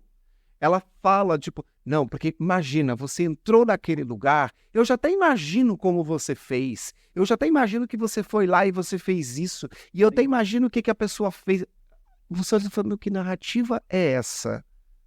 Que riqueza de detalhe. Da onde essa história veio? Óbvio que foi da cabeça da pessoa, porque ela está olhando com as lentes dela. Era isso que ela faria. Ela tem. Não tem como. Era isso que ela faria, talvez, se ela estivesse nesse lugar. Então, eu acho que, assim, é olhar para essas questões também sobre essa perspectiva. Mas, Nicolas, eu acho que a gente vai ter que marcar uma live para fazer, porque a gente fica 5 horas ao vivo. Deu bom, hein? Deu muito. Para fazer isso. Mas tem uma última questão aqui que eu acho que ela é delicada, ela é complexa e talvez ela seja, assim, de muitas camadas também, que é a história de eu projetar no meu parceiro o meu pai. Sim. Né? E isso é complexo, isso é doloroso, isso tem, inclusive, na minha visão, alguns aspectos que são até de preconceito, mas, enfim, queria que você falasse um pouco sobre isso. Muito bem. Eu vou, para nós sermos mais práticos aqui, eu vou dar uma explicação bem sucinta e cheia de fatos. As nossas relações primárias definem nossas relações secundárias. Como nós acabamos de falar, alguém que arquiteta tudo na cabeça e fala tudo, várias situações, essa pessoa tirou de onde? Uma referência interna. Quando nós falamos de pai e mãe, são as nossas referências de relação com uma imagem feminina e a minha referência de uma imagem masculina. Os nossos pais são a nossa primeira relação, então é aquilo que fica marcado em mim. Relações primárias definem as secundárias. Todas as cargas emocionais que eu tenho registradas sobre meu pai e minha mãe vivem em mim e eternamente viverão. A diferença é que eu processo elas ou não, me desenvolvo com elas ou não, estão muito inflamadas ou não. E aí o que acontece? A nossa mente não diferencia o elemento passado, futuro, presente. Ela não tem essa diferenciação. Tudo é aqui e agora. Então, a todo momento, eu estou revivendo sentimentos que eu já revivi, mas eu não tenho essa consciência. Como essa pessoa que conta a história arquitetada, ela não se dá conta que ela está contando algo que ela mesma já viveu. Então, nós somos enganados a todo momento, trapaceados pela nossa mente. Quando eu estou numa relação, todas as relações, ambientes e lugares me despertam referências internas. Por exemplo, para sair um pouco do contexto de relacionamento, para ilustrar. Uma pessoa está dentro de uma empresa e ela tem uma questão com a mãe dela. Ela tem uma chefe. Essa chefe está numa hierarquia acima. Ela começa a ter os mesmos problemas que ela tem com a mãe dela, as mesmas reclamações que ela tem com a mãe dela com a chefe. E aí, eu já atendi várias pessoas assim. E aí, porque minha chefe, porque não sei o que, não sei o que. Quando você vai ver, o mesmo problema, a mesma reclamação que ela tem da chefe, ela tem da mãe. E ela não se percebeu. A mesma coisa se for um homem. Ela transfere a imagem do pai para o chefe, para o superior, e começa a viver a mesma dinâmica. Pode ser negativa ou positiva, porque eu posso ser amada pelo meu chefe, porque eu também tenho uma ótima relação com meu pai. Não vamos falar apenas de situações negativas. Mas nós temos uma tendência a repetir comportamentos a partir da referência que eu tenho dentro de mim. Na maior parte das vezes, falando dos gays principalmente, a dinâmica com o pai não é legal. Não é legal. O filho gay, ele é tomado para o mundo da mãe, porque a mãe o protege do pai, cria o filho para ela, para ser perfeito para ela. Tem muitos casos de gays que crescem e não conseguem se desvincular da mãe, isso é outra história. E aí o que acontece? A imagem do pai é negativa, o filho é renegado, mas a mãe nunca deixou o pai ter acesso também, né? Aquela usueto. Pronto, uma imagem de rejeição do pai, negativa, briga, mil coisas. Vou para a fase adulta, me relaciono. De repente, eu tenho comportamentos com meu marido, com meu parceiro, que eu não... Aqui eu estou falando de uma referência paterna e uma imagem masculina que vai me despertar isso. No caso de relações de mulher com mulher ou de trans, a gente lida com a imagem de referência, entende? Porque é a imagem de referência. Então, aquela pessoa me desperta a mesma dinâmica que eu tinha com meu pai. Até mesmo porque a tendência da dependência emocional é eu cobrar, eu esperar o que eu não recebi do meu pai e do meu parceiro ou parceira. Totalmente. Entende? Então, esse é o viés da dependência emocional. Eu não tenho, na minha infância, formado o meu emocional, o que eu recebi não foi suficiente, ou eu julgo que não foi, que a criança tem uma expectativa que nunca é atingida. Aí eu vou para a fase adulta e espero receber, entro na mesma postura infantil, reproduzindo o que eu aprendi nas relações primárias, espero receber do meu parceiro, parceira.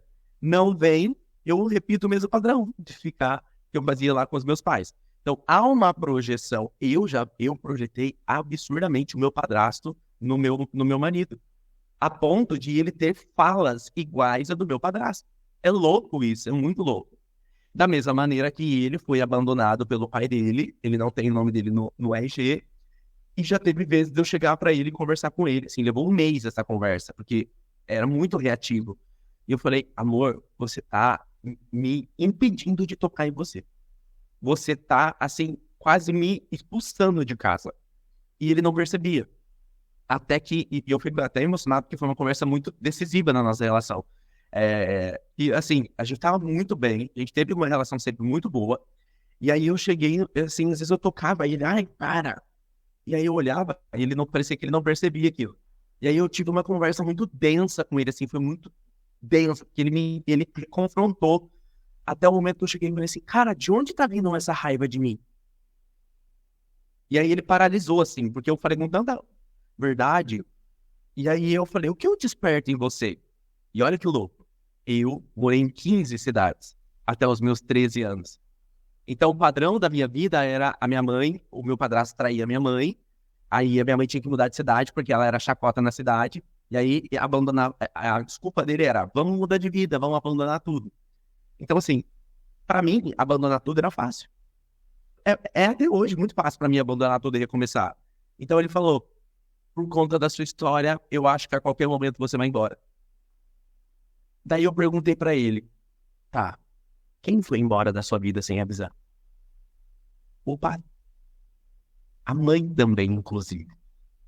E aí eu disse pra ele, o medo que eu desperto em você é o mesmo sentimento que o seu pai despertou em você, mesmo você sendo um bebê, você conviveu com isso desde criança. Eu não sou seu pai. A hora que eu falei isso, ele desmontou. Sabe, você vê assim, a cara rígida desmontou. E aí você percebe que os comportamentos despertam na pessoa gatilhos emocionais instalados que ela nem tem percepção. Da mesma maneira que eu me relacionava com meu pai à distância, porque ele morava em outra cidade. E até os meus 23 anos, 22 anos, eu só me relacionava com pessoas que moravam em outra cidade. Era a ansiedade de ver, chegava. Então nós repetimos a todo momento. Uma dúvida que eu tenho, Nicolas, dentro disso, assim, perfeito, assim, acho que está muito didático, muito claro, mas tem uma questão que é a seguinte, sempre que uma pessoa mais jovem se relaciona com uma mais velha, não sei se essa expressão mais velha é certa, mas enfim, alguém que dá mais vivido do que o outro, existe um julgamento. Olha lá, está procurando a figura paterna. Em especial, quando a gente fala de relacionamentos entre gays, né? Porque fica essa coisa muito forte, que você mesmo comentou. Teve uma dificuldade muito comum entre todos os gays em relacionamento com o pai, e aí quando eu encontro um cara mais velho, eu projeto naquele cara mais velho a necessidade que eu tenho de ter um pai que me acolha, um pai que eu idealizei, que eu nunca tive, etc. Mas quando existe essa diferença de idade, você acha que isso se potencializa? A verdade é uma só. Nós sempre vamos projetar pai e mãe nos nossos parceiros. Não importa qual gênero, não importa se você é hétero, gay, trans, não importa. Nós sempre vamos projetar. E sempre vai ter resquícios. Não tem como eu dizer pra você que hoje eu não transfiro meu pai para meu parceiro. Mentira. É mentira. Mas você acha que o fato de ser uma pessoa mais velha, né? Você até falou de algumas referências que são visuais. Isso você acha que se potencializa ou não tem nada a ver? Sim, é possível. Não existe verdades absolutas, né? Mas é possível. É possível. Como tem pessoas que... Porque a imagem que a gente tem de um pai é de um homem maduro. Entende? E, naturalmente, um homem maduro tende a transmitir mais segurança por diversos fatores, financeiros, emocionais, materiais, experiências sexuais até mesmo e tudo mais. Então, assim, e assim, isso vai além da idade, né? Porque assim, quando eu tinha 19 anos, todos os aspectos que eu falava que eu buscava em um homem era aquilo que faltava em mim. E aquilo que faltou do meu pai. Então, assim, culturalmente, psicologicamente, isso já é algo que a gente busca, porque a gente busca a falta. Se eu já tenho, não busco. Sim. Esse é o ponto. Por isso que os opostos se atraem, porque eu tô em busca de algo que me complementa. Entende? Então, pode sim potencializar a busca de um mais velho. Entende? Como a gente também tem ali a validação do mais velho e do mais novo. Sim, total. Entende? Mas independentemente da idade, sempre haverá a projeção. Sempre haverá a projeção. A questão é que se ela está desequilibrada, é porque você não transa com o pai. Ou se ela não é consciente, né? Porque, de novo, a história de você não parar e não saber sobre isso, né? Tem uma coisa nisso que eu fiz essa pergunta para você, para trazer uma outra provocação que vai virar um outro podcast. Acho que vai virar mais uns 15 daqui, que é o seguinte. A gente tem que ter muito cuidado com isso também, porque tem uma questão que atravessa esse tema que eu fiz, porque tem muita gente que acusa e que aponta o dedo e que julga o fato de um cara mais novo estar com um cara mais velho, dizendo que está buscando essa referência de pai, etc. Mas, no fundo, o que está por trás dessa história é um grande preconceito chamado etarismo. Sim. Né? Então, eu fiz essa pergunta porque eu acho que é importante também a gente fazer esse esclarecimento. Como você mesmo disse, sempre vai existir, né, essa projeção de pai e mãe nos nossos parceiros, independente da idade, independente de tal. Agora, é um cuidado também para não deixar essa coisa do etarismo invadir, porque senão a gente cai num outro lugar, num outro buraco, que é um outro problema, sabe? Eu nunca tive uma relação mesmo com alguém mais jovem do que eu. Nunca. Mas eu tive uma tentativa, porque, enfim, foi uma experiência que quis viver. Você não tem noção da quantidade de julgamentos que eu recebi, inclusive de pessoas próximas a mim. Não era nem de alguém lá fora e tal. Era, ai, nossa, mas ele tá buscando um pai, ele não quer você como um namorado. Imagina. Nossa, mas ele quer te extorquir. Nossa, mas não sei o quê. E do outro lado dizer um pra ele, imagina, só quer você porque você é novinho, quer aproveitar o seu corpinho, quer não sei o quê. A hora que ele não quiser mais, te descarta. Cuidado, hein, porque quem tem as coisas... Eram tantos absurdos, assim, que eu ouvi, que eu quis fazer essa provocação aqui, porque também tem que se atentar para isso, cara. Cuidado para um outro preconceito chamado etarismo não atravessar essa história, né? Sim. Porque, de novo, ouvindo o que você falou, não importa, nós sempre vamos fazer essas projeções. Então, pode existir uma tendência, né, pelo fato até visual, como você falou, pode existir, mas primeiro, não é uma regra.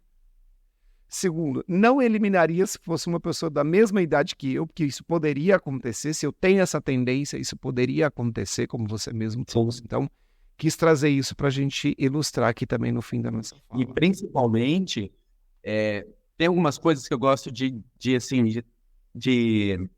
projetar no futuro, né? Assim, como se fosse uma possibilidade.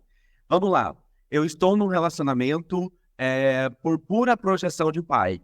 Eu tenho 29 anos, essa é a minha idade, eu estou me relacionando com uma pessoa de 55. Estou dependente emocionalmente, tenho super questões com meu pai, estou me relacionando com uma pessoa de 55. Estou projetando o pai dessa pessoa, estou buscando segurança. Beleza. É um viés. Estou lá por isso. Descobri.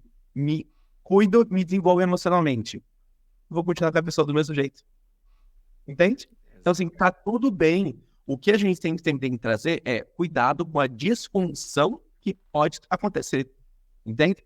Como também tem relacionamento onde o mais novo tem mais cabeça que o mais velho. Não, entende? totalmente. Acho que maturidade não tem a ver com isso. E isso que você trouxe, tem uma coisa que eu trouxe num exemplo no outro dia num podcast, que eu já não sei mais se ele saiu ou vai sair, porque são todas as gravações que eu já não me lembro mais. Mas eu disse isso num dos podcasts, que é o seguinte... eu passei por uma situação na minha vida, enfim, XPTO, que não vem muito ao caso aqui, mas diziam assim para mim, mas por que você quer adotar uma criança? Pensa só, quanto essa criança vai ficar exposta, ela vai sofrer, imagina o julgamento na escola, o que você vai dizer para ela no Dia das Mães? Como é que... Eu ouvi essas questões. E por que eu estou fazendo esse paralelo?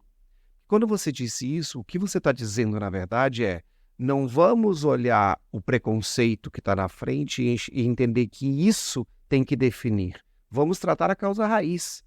A causa raiz é entender que eu estou fazendo essa projeção, lidar com isso, me tratar, trazer o que era disfuncional para um lugar funcional e seguir a vida e poder estar com essa pessoa. Quando eu me senti nesse lugar, naturalmente, o que eu ouvia das pessoas? Realmente é um preconceito, realmente, a pessoa dizendo isso, eu concordo com isso, você não tem esse direito de ter um filho, porque isso não está certo e o preconceito existe, eu concordo com ele. Era essa a minha leitura. Porque se essa pessoa tivesse genuinamente interessada em me apoiar, eu não gosto dessa palavra ajudar porque parece assistencialista, mas se ela tivesse querendo me apoiar, o que ela diria? Putz, vamos lutar para não ter mais essa história de Dia dos Pais e Dia das Mães, porque se forem duas mães também, o que elas vão dizer no Dia dos Pais? Por que a gente não batalha para ter o Dia da Família na escola? Isso é genuíno. Isso é tirar o preconceito e olhar para o direito que eu tenho de adotar uma criança. E não colocar o preconceito na frente para justificar aquilo que ela está trazendo como projeção. Quando você olha para essa questão do etarismo, é a mesma coisa. Daí ela tá com a muda de cuidado, né? Exato, exato. E aí a gente já tem na sociedade o que isso revela bem cru, assim, de maneira bem crua mesmo. revela o quanto os adultos são mentirosos para as crianças e por isso as crianças são frustradas. Totalmente. Por que eu não posso falar para o meu filho, olha, você foi adotado, eu sou o seu pai, você tem outro pai, eu me relaciono com homens, existe sexualidade, existe gênero, existe... Por que eu não posso? Por que eu tenho que esconder? Porque, na verdade, esse problema é dessa pessoa, não é da criança. É sobre Entende? ela que ela está falando. E eu disse Exato. isso para uma pessoa. E aí a sociedade vomita sobre os filhos as próprias limitações. Exatamente. E eu disse para uma dessas pessoas, eu falei assim, olha, você vai me desculpar, mas eu preciso ser muito sincero agora para te dizer isso, assim. Não é sobre o meu filho que nem existe ainda que você está falando, é sobre você. Não é sobre ele. Porque quem te disse que ele vai sofrer com isso? Quem te disse que, inclusive, ele não pode chegar na escola e se posicionar sobre isso? Exato. Quem te disse que quando ele chegar nesta fase da escola, pode ser que essa parafernália todo Dia das Mães, Dia dos Pais, possa nem existir mais e ter o Dia da Família? Então não é sobre o meu filho que você está falando, você está falando sobre o seu preconceito. É sobre você que você está falando. Então, não vem também com esse lugarzinho de querer me colocar do tipo, olha como eu sou legal, estou tentando te ajudar. Não. E às vezes, assim, eu também tenho uma cautela, porque às vezes a pessoa não está se dando conta daquilo. Geralmente não. Geralmente não. Você mas aí também é meu papel. Fala, peraí, vamos lá. Claro. Não é sobre o meu filho que você está falando, é sobre você, é sobre o seu preconceito.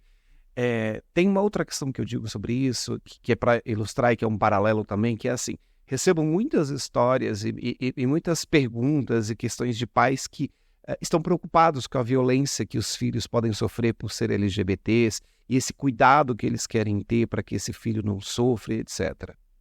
E eu comecei a entrar um pouco mais nessas camadas e comecei a questionar. Então, primeiro, é realmente para proteger o seu filho ou é para te proteger do preconceito que você tem e que você não quer se expor, que saibam que você tem um filho LGBT? Essa é uma primeira pergunta. Sim. Né? Então, primeiro, é realmente um cuidado ou você está falando sobre você? É sobre o seu filho ou é sobre você? Segundo ponto, não adianta você pegar o seu filho, se esta for uma verdade, se for genuíno mesmo, esse seu interesse de que seu filho não sofra, que você realmente está preocupado, não vai adiantar você botar ele numa redoma de vidro e blindar ele.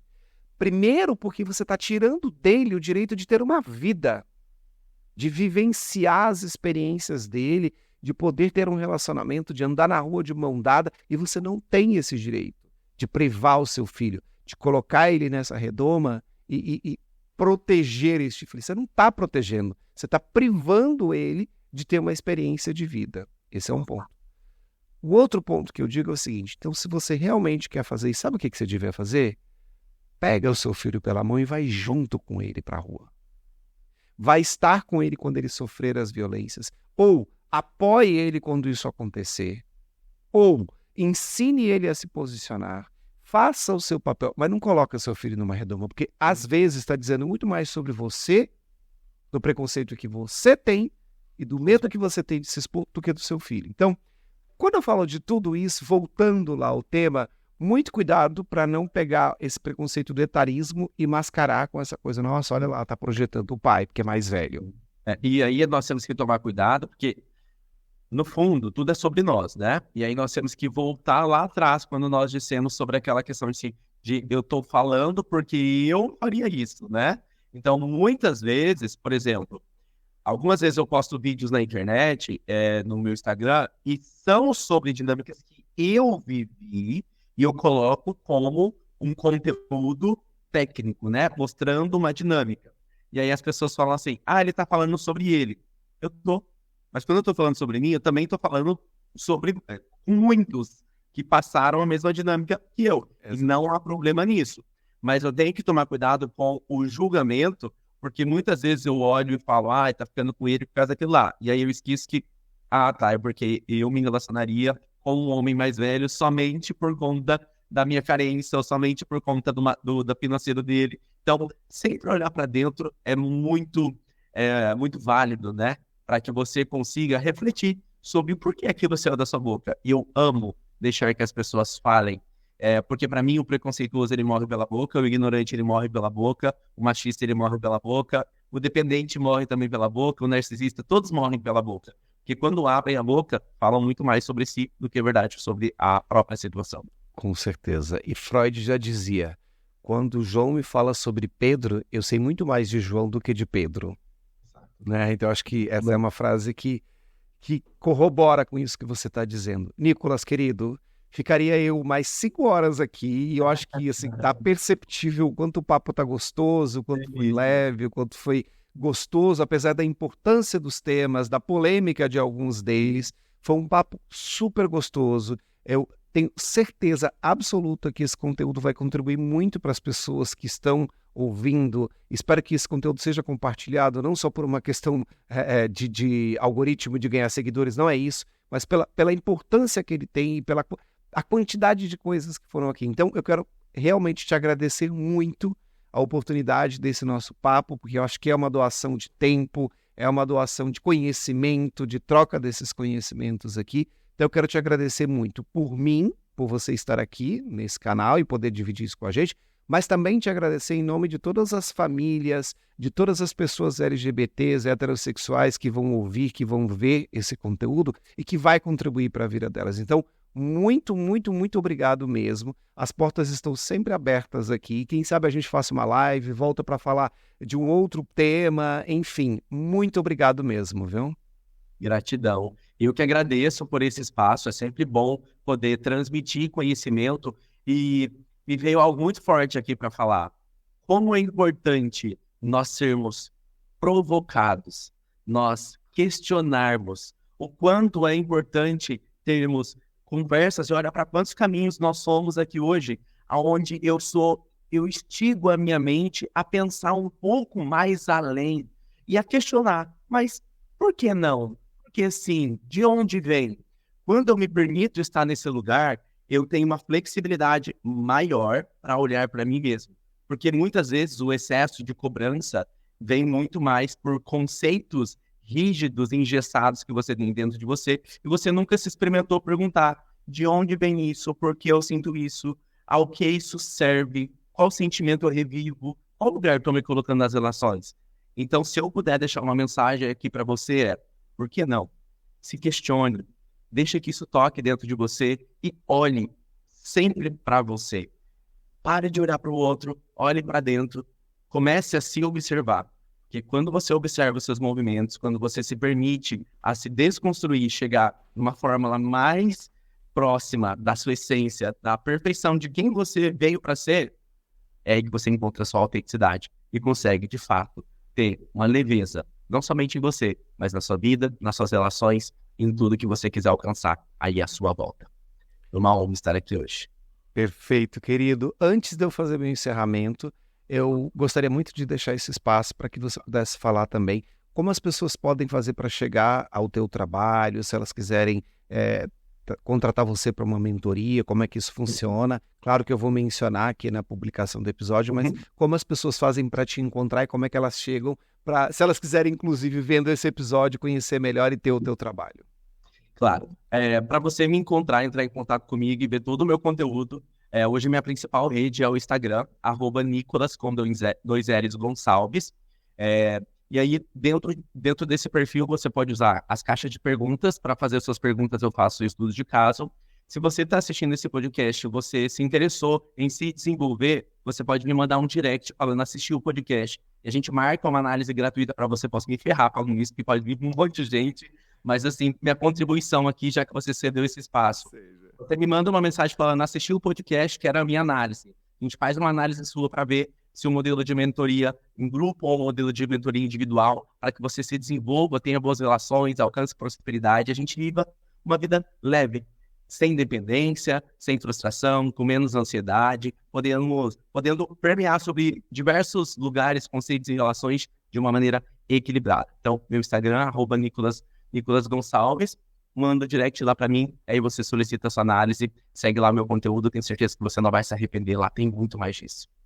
Com certeza não vai. E olha só, não sei se vocês entenderam aqui, mas a gente acabou de ganhar aqui um brinde, né? Não sei que outra palavra eu poderia usar para isso, mas eu achei super bacana isso, porque também tem uma questão assim, provavelmente as pessoas vão querer saber mais, vão querer entender, então Muito bacana. Fala lá pro Nicolas quando vocês chegarem que vocês ouviram o podcast, ouviram, não sei lá onde foi a plataforma, né? Porque tem YouTube, Spotify e tantas outras aqui, para vocês conseguirem. Cobra análise, hein, gente? Já tá gravado aqui.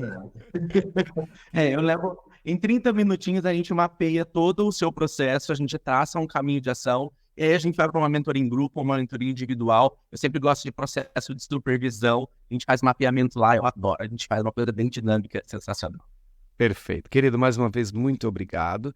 E obrigado a você também que acompanhou a gente aqui até agora. Você que segue o canal, já pode ficar aqui muito ciente quando tiver nosso próximo conteúdo, nosso próximo episódio. Você que não segue, já aproveita e se inscreve agora. Ativa também esse sininho que eu sempre falo para você receber a notificação. Mas eu quero agradecer ao fim desse episódio por você ter acompanhado aqui com a gente essa discussão tão importante, com tantas provocações, como bem disse o Nicolas aqui, porque realmente as grandes mudanças da humanidade não vieram das respostas, vieram dos questionamentos, das perguntas. Então, muito obrigado por ter acompanhado a gente. Se inscreve aqui no canal. Se você está ouvindo pelo Spotify ou por qualquer outra plataforma de áudio, também você pode vir aqui para o YouTube e fazer a sua inscrição no nosso canal. Muito obrigado, um beijo enorme para vocês e até o nosso próximo encontro.